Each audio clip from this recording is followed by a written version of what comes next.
The scouting notebook opens today, and Shador Sanders, quarterback for the Colorado Buffaloes, he has franchise quarterback potential. We can talk about the pros, the cons, and so much more. All that and more coming up next.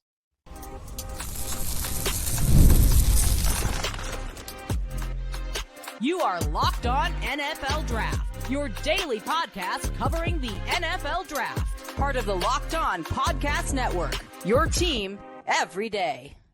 What's up, Locked On family? Welcome back to the Locked On NFL Draft Podcast, your daily podcast. Cover your favorite draft prospects, part of the Locked On Podcast Network, your team every day. I'm your boy, Damian Parson. You can find and follow me on X at DP_NFL.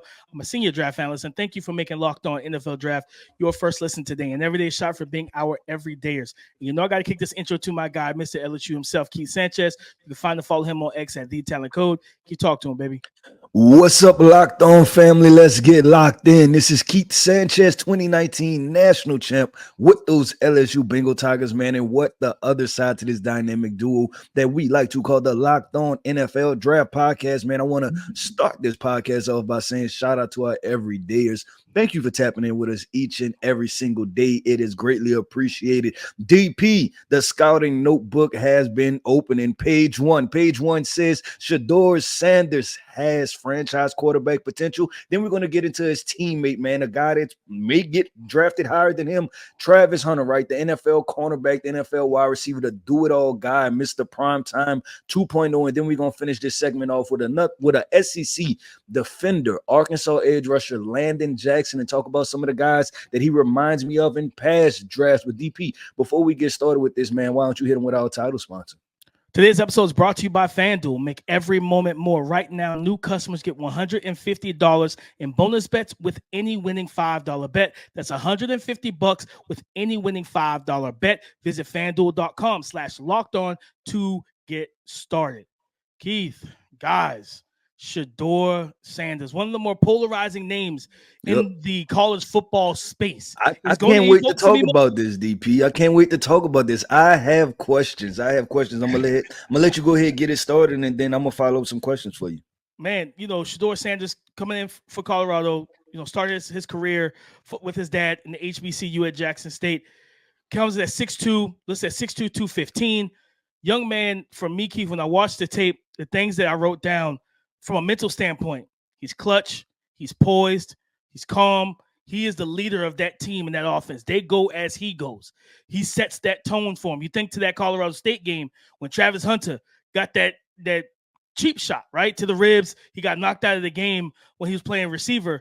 Who did you see run down there and get in the face of that safety? It was Shedeur Sanders, the quarterback, who his first touchdown throw in that game was in the direction of that same safety, where it reminded me of the Tom Brady situation a couple years ago when he was playing and the Steelers safety was in the locker room before the game talking trash. Tom Brady lit him up that entire game. He targeted him the whole game. So it's like to see that type of mentality. I love that. From a physical standpoint, it reminds me a lot of CJ Stroud in terms of CJ has athleticism, which we saw in the Georgia game, and then we saw during his rookie year last year with the Houston Texans. But for most of his career at Ohio State, he didn't utilize it. Shedor's the same way. This guy can get you 10 to 15 yards at any moment, but he just doesn't activate that enough, right? So, you know, you want to see him use that more. Is he a Anthony Richardson, Lamar Jackson, Jaden Daniels? No. Is he an effective, functional athlete? 100%. Arm talent is there. What's a comparison for his athleticism? Like if you had a quarterback that you can think of in recent history? I would probably say I think he's around that CJ Stroud, in that CJ Stroud, Bryce Young like type of mold. I think Bryce is a little bit more quicker because he's a smaller, lighter guy. You know what I'm saying? But both similar to that CJ Stroud, where it's like I can make plays with my leg, I can extend, I can work and create second reaction throws and second and third windows for my receivers. No, but even in the pocket, to me, he wants to play from the pocket. He wants to drop back, get set, and just dice you up. He has accuracy, ball placement. And the one thing I was pleasantly surprised by, because I saw a lot of tweets before. I remember seeing tweets throughout the season and even this offseason, people questioning his arm. I didn't. Like watching the tape, he knows how to generate velocity, get good RPMs in the short to intermediate, and he throws a very beautiful deep ball as well. The main thing for me, Keith, is pocket navigation. Don't get me wrong, he was behind one of the worst, if arguably not the worst, offensive line in all of Power 5 last year. Him and Spencer Rattler, their offensive lines were dueling for pretty bad, right? Like we saw Spence go under a lot of pressure. Same thing with Shedeur, but just drifting back, some fadeaway throws, and not like navigating and sliding and finding those throwing lanes in the belly of the pocket. Those type of things he's got to improve on in 2024, because that's where you take your game to the next level, because he allows dropping back like that, Keith. He got a lot of sacks, 63% completion, 69% completion, over 3,000 yards passing, 31 total touchdowns on the season. This young man can ball, man. Like, he's a baller, but there's certain things he has to work on. Footwork at times he can be a little toesy in the pocket and things like that, but all those things are coachable. So overall, this is a first-round player for me. I think he's a franchise level and caliber quarterback that a team in the top 10 would absolutely benefit from drafting him. Okay, I want to talk about, we just talk about the quarterback prospects, right? Like, so some of the flaws, I know you just talked about toesy in the pocket and things like that. Was it a difficult evaluation or initial evaluation? Because we talked about the offensive line, right? And I think for people who haven't dove deep into the film, it seems to be somewhat confusing, right? Because there's a lot of different angles to be taken, right? Is that the offensive line is bad, or is he a quote unquote slow processor, right? Because we've seen QB rankings out there where he's ranked number 7 and stuff like that, which is interesting, right, to say the least. But do you see where the evaluation can be difficult because of the surrounding around Shador Sanders, or is it clear that this guy is good, right, and then that the situation around him is just bad? Yeah, I think that's what it is. This is a good quarterback. This is a high-level quarterback, in my opinion.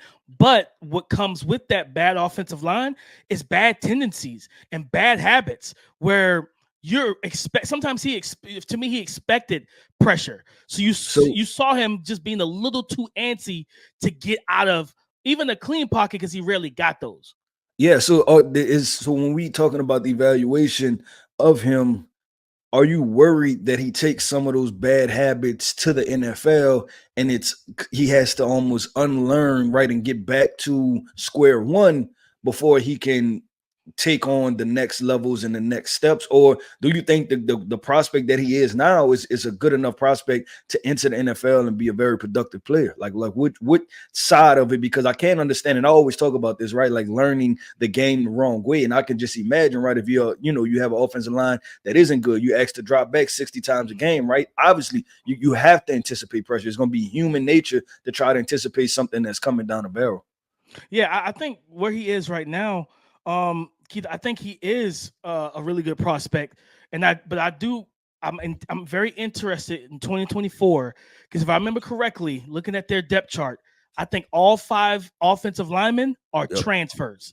Like Coach Prime. I don't never want to disrespect Coach Prime went out into the transfer portal and got him offensive linemen, and that's what I'm really interested to see, because I want to see, all right. Now, and then there was also another thing. I remember him I think he was on a radio show. He talked about, he's like, he doesn't like choice routes, option routes, because and I kind of understood where he was coming from, because it takes both quarterback and receiver being on the same page. If the QB reads the defender's leverage one way and the receiver reads it another way, that's a clear pick. That's a near pick 6 if you throw it, you know what I mean? If you throw it the way you see it.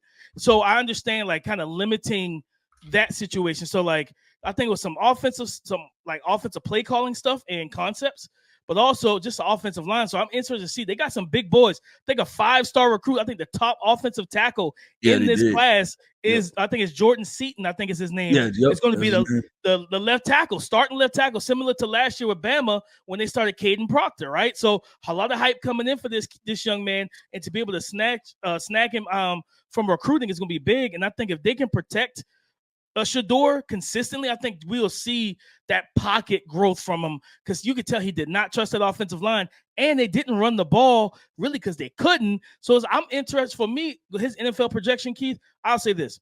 if he goes to going to the NFL is what he is right now, without seeing 2024, I feel like you get yourself a really good quarterback. You put him in a structured offense where he does have the complementary offensive line and run game like most quarterbacks have.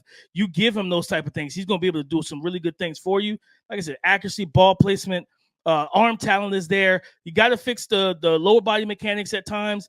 And then his throwing motion is a little wound up where it's like the ball goes from low all the way like a whole circular motion. And it's like his ball carriage starts kind of low, like midsection, and then he brings it all the way around. That kind of throws off his timing in the quick game because you're wasting time. If you shorten and tighten that throwing motion and things of that nature, you can optimize the quick game a lot better with him. And we see guys go through mechanical changes once they get in the NFL. Josh Allen, Tom Brady, Aaron Rodgers, all those guys, we see it all the time. So I think NFL teams will be very happy with him just for what he is right now. That's why I'm excited to see him in 2024. Yep. Okay, with DP, let's keep this thing going and flowing, man. Up next, like we said, the guy who plays both sides of the football, right? The wide receiver, the cornerback, the potential top 10 pick, Mr. Travis Hunter. We're going to get into this conversation of who he is as a draft prospect, but we're going to talk about him as a cornerback coming up next. Today's episode is brought to you by Game Time. Game Time makes getting NBA Finals tickets faster and easier. Prices on the Game Time app actually go down the closer it gets to tip-off. The finals matchup is set. We had the Dallas Mavericks versus the Boston Celtics, and Game 1 tips off this Thursday night with killer last-minute deals, all-in prices, views from your seat, and their lowest price guarantee. Game Time takes the guesswork out of buying NBA tickets. And talking about NBA tickets, if you go to the Game Time app right now and you're in the Boston, Massachusetts area, you want to go to this game, guys, if you got the money, go to the Game Time app and look up the prices. I guarantee you it's there. So take the guesswork out of buying NBA Finals tickets with Game Time. Download the Game Time app, create an account, and use the code LOCKEDONNFL for $20 off your first purchase. Terms apply. Again, create an account, use the code LOCKEDONNFL for $20 off your first purchase. Download Game Time today. Last minute tickets, lowest prices, guaranteed.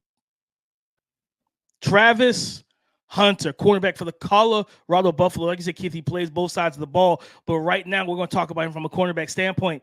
It's listed at 6'1", 185, kind of a thin, wiry frame. This is an elite caliber type of athlete, Keith, from leaping ability, twitch, explosiveness, deep speed. He has the foot speed to run with guys in man coverage down the field. You rarely see him just get burned, right? And not be able to get back in phase and different things like that, where I think he is at his best. I think he is at his best as a zone corner, cover 3, cover 4, cover 2, cover 6. His instincts, you talk about playing high-low reads and playing the halfway point. He's got reps where I think it was in the IQ is clearly there. The not the UCLA game, it was also the UCLA game, but the TCU game to start the season last year. Low red zone, they're backed up to the goal line. The ball's at like the 5. They had like a condensed split. They run a shallow cross, and his guy, he said Coach Prime taught him in that type of situation, look for the wheel route out the backfield by the running back. He kind of passes off that shallow cross to the linebacker. And the explosiveness to go from that landmark and make that diving interception, unreal. The UCLA game, he had 2 picks in that game. And if I remember correctly, I think both of those were out of zone as well. He knows how to bait quarterbacks. He's patient. He trusts his physical ability to get from point A to point B in a quick, sudden burst, and especially in those short areas. But I think he actually against UCLA caught one where he's playing the curl of flats or the halfway point. I think they ran smash concept where you got the quick hitch and then you got the corner, and he looks like he's about to take the quick hitch. Quarterback throws that corner and he runs back to the spot and picks it off. And I'm like, his ball skills, it reminded me, as I was watching him, I was like, man, this is some of the same stuff I saw from Terrion Arnold last year. The footwork, the hip exchange, the fluidity, different things like that. This young man in a zone defense, but also he can play man. But that's where, for me, he plays both sides of the ball, guys. Like, he doesn't get like all game to just like learn from his mistake the last rep. You know what I mean? Like, because he's got to go back on the field on offense. If he's playing full-time corner and naturally can develop at that spot, Keith, to me, this is an all-pro level corner. Like, truthfully, the ball skills, the instincts, he's a willing tackler. Like, everything he brings to the table. And man-to-man, he's good in man, but there's just some things he's got to work on. Punch timing, hand placement when he does want to shoot his punches. But him being kind of wiry, like it was the Stanford game. I cannot pronounce his last name yet, guys. We got a long time to go. Eric A. That's the big 6'2", 200, almost 20-pound receiver for Stanford. He mossed him. He bodied him on some throws because he's just bigger. He's bigger. He's stronger. He's more physical. And I think it was against Washington State where he did get beat at the line of scrimmage. And he has the speed to get back in phase, but it's just the tendency to look for the ball. It's like, man, when there's 2 yards of separation between you and your target, close that. Then look for the ball. Read the receiver, play the receiver, then turn and make a play on the football. He turned back way too early.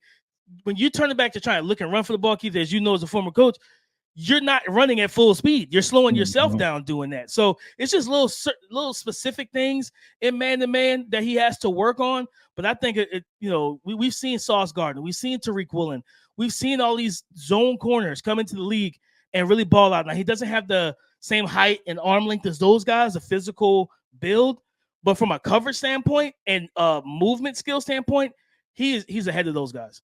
Yeah, from an athletic profile standpoint, DP, because I haven't dove all the way into him, would you, and I know you threw out the name of Terrion Arnold, but the one thing or the one trait that's synonymous with Terrion Arnold is explosive.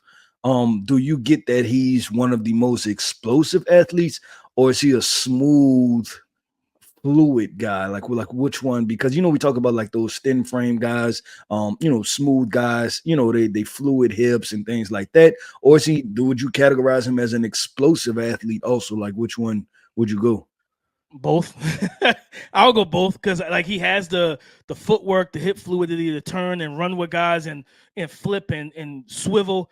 But then also he is explosive. He is dynamic. He has that speed and that burst to trigger downhill and take a pass for a pick six and take it to the house, or play underneath and then have the range to get back over the top and take away that over the top route or that high route and the high-low concepts. This is from a just pure corner standpoint with cover skills, instincts, and athleticism. He's a top 5 pick if he comes out of the corner. He's absolutely a top 5 pick if he comes out of the corner. So he comps to the guys in the past, like you said, the Derek Stingley's, the Sauce Gardners. Well, Christian Gonzalez didn't go as high, but we really liked Christian Gonzalez. Like he's of that ilk as a cornerback. In my opinion, yeah, I think so. Of course, Christian Gonzalez Christian as a man corner was definitely more nuanced and advanced than in terms of technique and everything like that than Travis. But I think Travis, of course, was the better zone corner out of those two. But I think he's in that type of realm where if it's just crazy because they need him on both sides of the ball. I just wish he could just play one. And if he played corner, Keith, and allow him to play corner, if you on the field 75 snaps, I want those 75 snaps at the same position where you just see that full development. Like it's like planting the seed, planting the tree or a flower, and you want to see that full thing bloom. I want to see the full bloom of what Travis Hunter could be at one position. Don't get me wrong. We'll talk about him again as a receiver because he is darn good as a receiver as well. But I think that's, for me, again, at the cornerback position, and also, again, when we talk about his frame, I wonder, is he a guy that I think he needs to add 5 to 7 pounds of muscle once he gets into the league? Because at the catch point, like, again, Eric, the young kid, the receiver from Stanford, when he mossed him, it was one of those, like, ball on the back of the helmet. I'm just bigger and stronger than you. He took it off his back, like, and he boxed him out on some throws on, like, slants and end breakers and stuff like that. And then also, that's what I would say also, like, just his in man coverage, things he got to work on is just the antsiness. He's very antsy and aggressive where he tries to two-hand jam, or he opens the gate on himself too early because he's too quick to try and take away leverage instead of staying square, staying patient, and staying calm. If he does those things, Keith, and of course, when being coached by Deion Sanders, Coach Prime, one of the best, if not the best to ever do it at that position. You're going to develop. I just wish he could develop at that position full time. We're getting the coaching from Coach Prime, because this young man, he's one of the better prospects I think I've watched. And the sky is still a limit for him, because he can still evolve as a man corner through and through, truthfully. With DP, man, listen, I'm excited to have this conversation about Travis Hunter, the wide receiver, right? I want to know about that. So that is coming soon. I know that is coming soon. DP is going to put that in his scouting notebook, since he has Colorado, and I know he wanted to really dive into both sides. So he took his time, right, going through him as a cornerback prospect, and then now he'll go through him as a wide receiver prospect. But coming up next, DP, we talked about the quarterbacks. We talked about the corners and wide receivers. It's time to get in those trenches, and the trenches are best in the SEC. I'm not biased to anything, right? I'm just saying, right? There we go. It's a little bit better in the SEC. So we're going to start with Arkansas edge rusher Landon Jackson, and I have a few NFL comps right off the top. Today's episode is brought to you by FanDuel, America's #1 sportsbook. Guys, it's winner take all time in the NBA and NHL. And FanDuel's giving you a shot to bring home a big win of your own. Because right now, new customers get $150 in bonus bets with any winning $5 bet. Again, with any winning $5 bet, new customers right now get $150 back in bonus bets. And guys, you can use this, right? You can use that $150. You can use it to bet on spreads, money lines, player props, and so much more. So why would you want to miss out on a deal like that? Well, DP, how can I not miss out on a deal like that? Let me help you. All you need to do is visit FanDuel.com/locked-on and make every playoff shot count. Visit FanDuel.com/locked-on and make every playoff shot count, because FanDuel is America's #1 sportsbook. Thank you for making Locked On NFL Draft your first listen today and everyday shot, for being our everydayers. Landon Jackson, Keith, Arkansas edge rusher, listed at 6'7", 281 pounds. This is a tall, long arm kid, man. At the edge rusher position, when you dove into the tape, Keith, what did you see from Landon Jackson?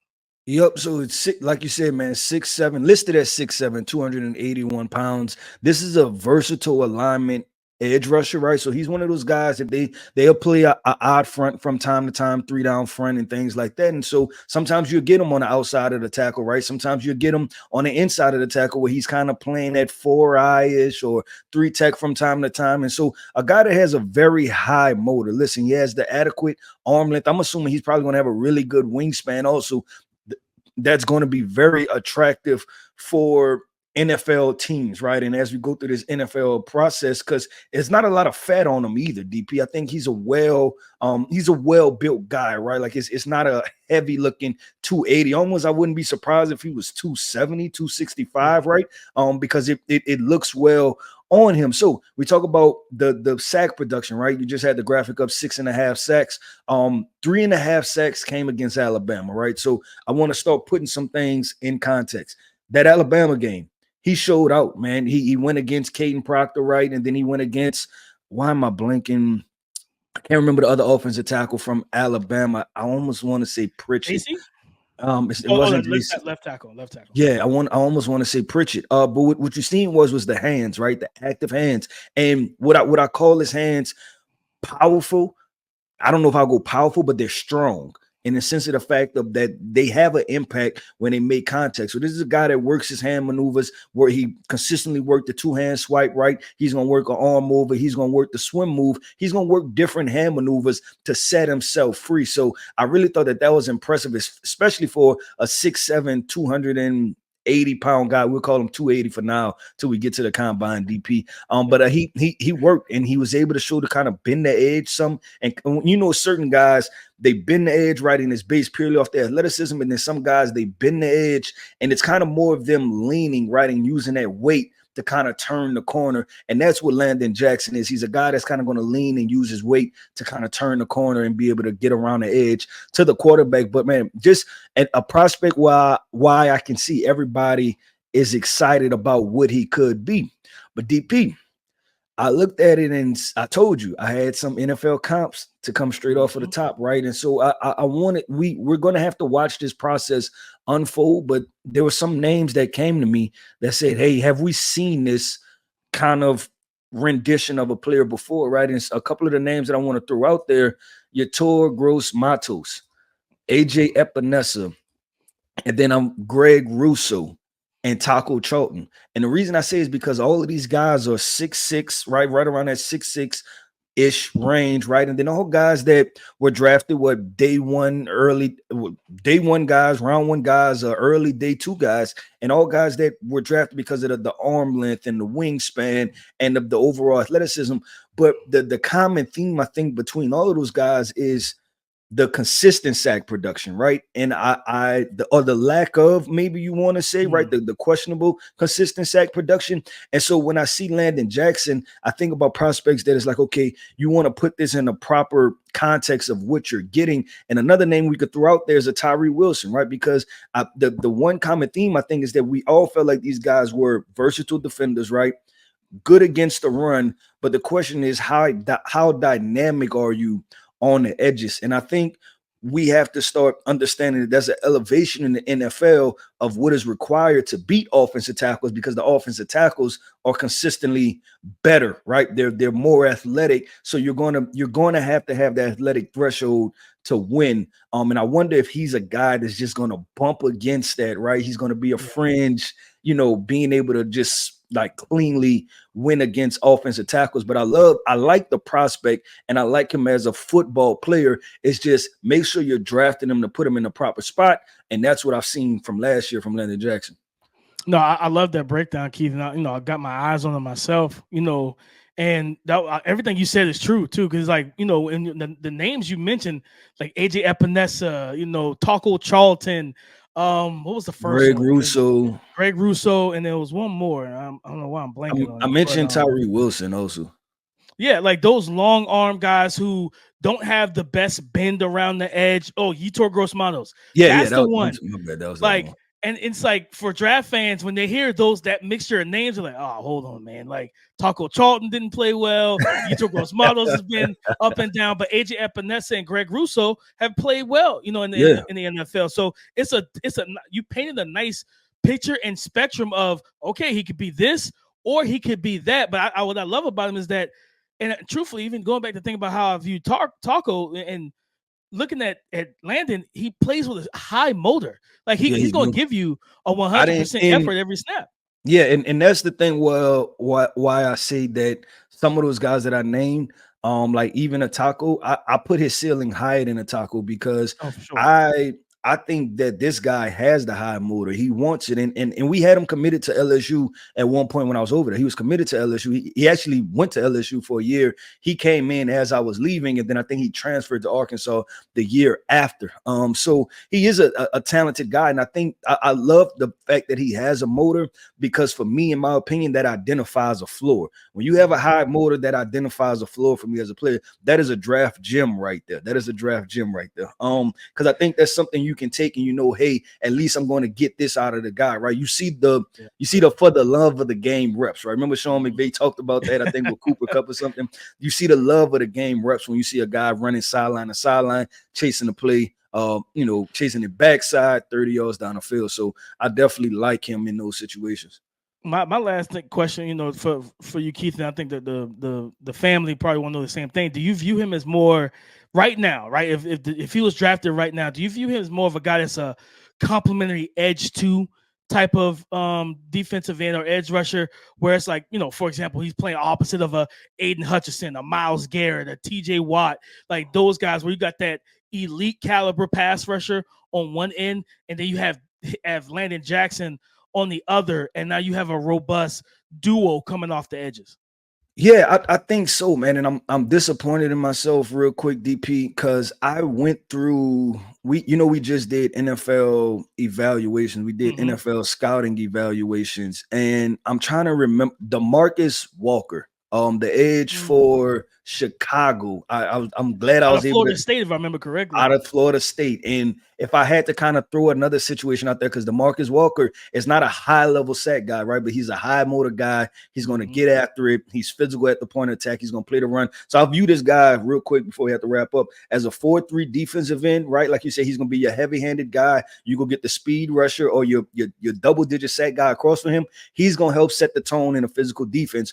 Or I view him as a 3-4 defensive end, playing that 4-eye. If you can get him to 290, right? Because he has the willingness to want the 2 gap. So he's either one of those 2 positions. And then it's just exciting, right? Because this is the summer scouting, and then we still have to see what he does this upcoming year, man. But I think there's going to be a lot of different conversations surrounded about Landon Jackson. But DP, that wraps up another episode, man, of the Locked On NFL Draft Podcast, man, where we're getting a scouting notebook started, man, talking about a couple of these prospects, man. I want to say shout out to every day.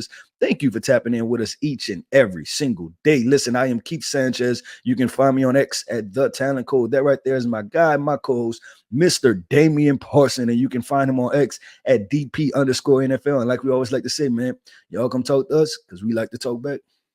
Go subscribe and follow for free on YouTube, wherever you listen to podcasts, to get the latest episode as soon as it is available. Thank you for making Locked On NFL Draft your first listen today and every day. Shout out for being our everydayers. Keith, we need to go to the Bayou tomorrow. Talk about that left tackle over there for your LSU Bengal Tigers, Will Campbell. I'm excited to hear your thoughts on him. So we're going to talk about him on tomorrow's show as the scouting notebook continues. So come and join the conversation again tomorrow on the Locked On Podcast Network, your team every day.